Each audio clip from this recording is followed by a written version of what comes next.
My dad works in B2B marketing. He came by my school for career day and said he was a big ROAS man. Then he told everyone how much he loved calculating his return on ad spend.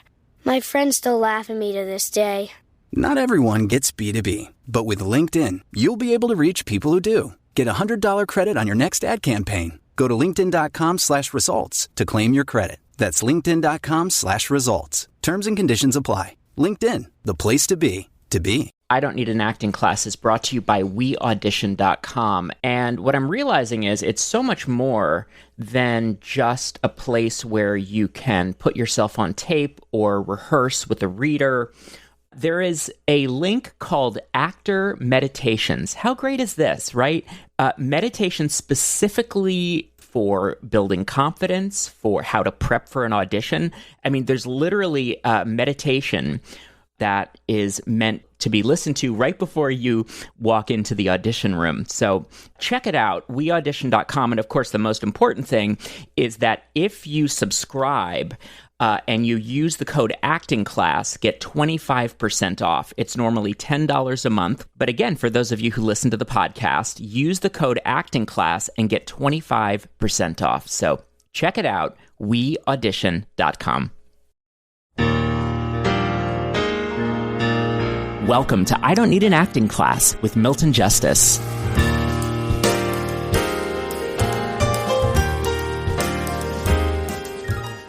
We were rehearsing, God knows what we'll do with it.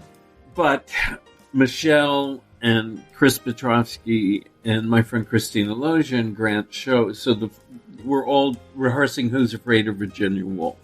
So we meet once a week. You can imagine how intense these rehearsals are. But here's the interesting thing that happened. We had 2 or 3 weeks where we talked about what the play was about, and ideas about the play and where it was going. And then we had a read-through of Act 1. And then we talked about that. But then last week we had yet another read-through of Act 1. What was really interesting was how much of it worked, which just tells you that a lot of things just have to simmer. They have to swim around in your head. And so we started reading, and it was going quite well.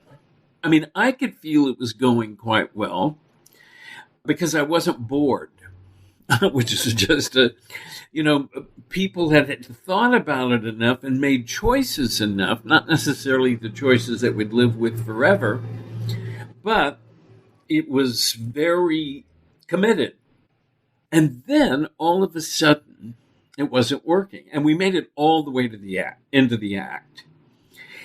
There was a huge section, maybe after, I think we made it probably through a third of the first act. And then it sort of got kind of boring. People didn't know what they were talking about. And so they were grabbing onto anything. Anyway, it was very interesting. And I realized you have to trust what you know. And there was a point where I think everyone agreed that it suddenly didn't make sense. And that's when we knew, okay, we have to go back and do some more work. And this is the thing that really interested me about the process, is that there is a point where you know it's not working. And when you know it's not working, then you say, all right, I have to go back to the drawing board. I have to go back to the work stuff because it's not, I sense it's not working. And it was interesting for me just to be listening to it because up until this point, I mean, I knew where the play was going and I knew what was going on. And yet everything seemed very fresh. It seemed very alive. When Nick and Honey came in, it was clear what was going on. It was clear who they were. Things were kind of moving along. And then all of a sudden, it's like it lost its way. But it was funny because everyone felt that. I mean, everybody just kind of felt like, okay. But that's fair. I mean, as far as I'm concerned, that's part of your talent. Part of your talent is being able to know when it doesn't work. Now, the joy of having a technique is that you then can start to figure out, okay, how do I solve this problem? It's the reason I will always say to you, if you say I had an audition and it sucked, figure out why.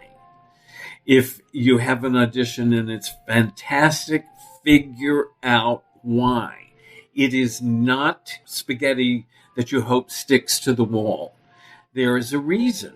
The things that I am advising you to do is when you work, know when you start what you're trying to accomplish in this rehearsal, in this improvisation. Doesn't matter what word you use. But in this, what I'm trying to do is to get a sense of something. I'm exploring. I can use that word. I'm exploring his relationship to, and then do it. And then, once you've done the exercise, step back and say, okay, how did I do? But you have to decide that. You seriously can't listen to that many people. They just don't know. So you have to be able to do that. It's so interesting to me that I've been working with Grant Show on a part he's been doing for 3 years because it hasn't felt quite right to him. We work, he does improvisations. He doesn't know he's doing improvisations, but that's what he's doing. And then he will improvise the scene. And then suddenly he'll say, oh yeah, I like that. That works. Yeah, that makes sense. Because he's trying to make a TV script work. But he's known. It just doesn't quite work. Anyway, I want you to begin to trust yourself because that's what you have. You have yourself. If you feel like it's not working, it's not. And then try to figure out, look, none of this is easy. Try to figure out what's not working. And then think of the tools that you have to fix it. What can I work on? Can any of you think of a specific that you have been working on or that hasn't been working for you? And how you think you might solve that issue? Yes, Michelle. In terms of Honey, she's really very far away from me right now. And something I don't understand yet is why she drinks the way she does and why she's so out of control by the end of the play. I really have to figure out why she does this to herself. And I don't know yet what I'm going to do or how I'm going to explore it, but I know that that's something that I need to figure out. Like, why does she drink every single day? I think she's one of those people that drinks like when she gets up. I don't know if that's true or not. I'm not sure if you think that, but. What are places you think you might go to explore that? I think maybe the father, her father. Well, something with that. All right. So be careful jumping to something like that because it's kind of an uneducated jump. And you have to be careful because then what you're suddenly doing is you are building realistically this entire past that has to do with the father who's not in the play, except that we know that he was an evangelical, like a Pentecostal minister. You have to build him specifically in that respect. But I would be very, very careful about building her rampant alcoholism. Okay. It's like, suddenly it's forcing you down a specific kind of play. Mm-hmm. Yeah. I think there is that play. I'm sure there is a play about somebody who drinks because of an overbearing father, but that's not this play. So, the note here is be careful. Here's where I would start. I would start with the nature of alcoholism. Okay. I would start with that. Okay. It's such a specific. Trust what your problem is. Your problem is, I don't understand why she drinks all the time. So address that issue. And don't try to force another play into it until you address that particular issue, which is, why do people drink all the time? Yeah, I guess I'm trying. It's such a big play, and I'm overwhelming myself because I really want to. I know. So listen, look, here's the thing. JP had the same problem when we were working on All My Sons. It's like I watched him one day in class, and he said, but he was in the Army, but he lost the men, but he was in World War II, but his brother died. But it was like the facts of the play were overwhelming him, and I could see him absolutely drowning in the facts of the play. So start down the road of, this is my initial impression. Mm-hmm. What the impression is I don't understand why she drinks all the time. I think it's an escape. So you say, okay, now I'm going to look at that. I'm going to look at alcohol as an escape. So you see, but let things kind of happen.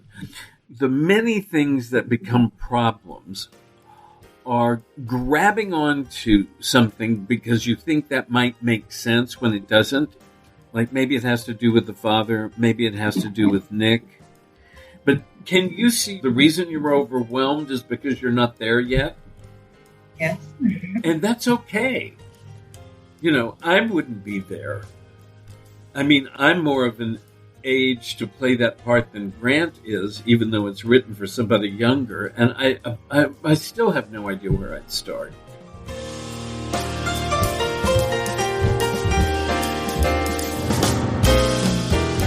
I Don't Need an Acting Class is created and hosted by Milton Justice. Senior producer is me, Walker Vreeland, and director of online media is Evan Sollers. Music provided by Jeffrey Keezer Trio, May This Be Love, from their album On My Way to You.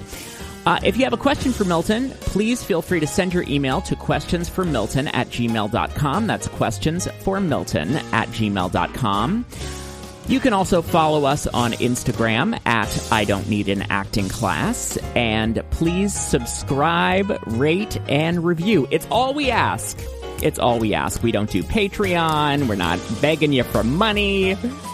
All we ask is that if you like the podcast, if you're getting stuff out of it, you subscribe and you rate and you review it. I can't tell you how much that would mean to us.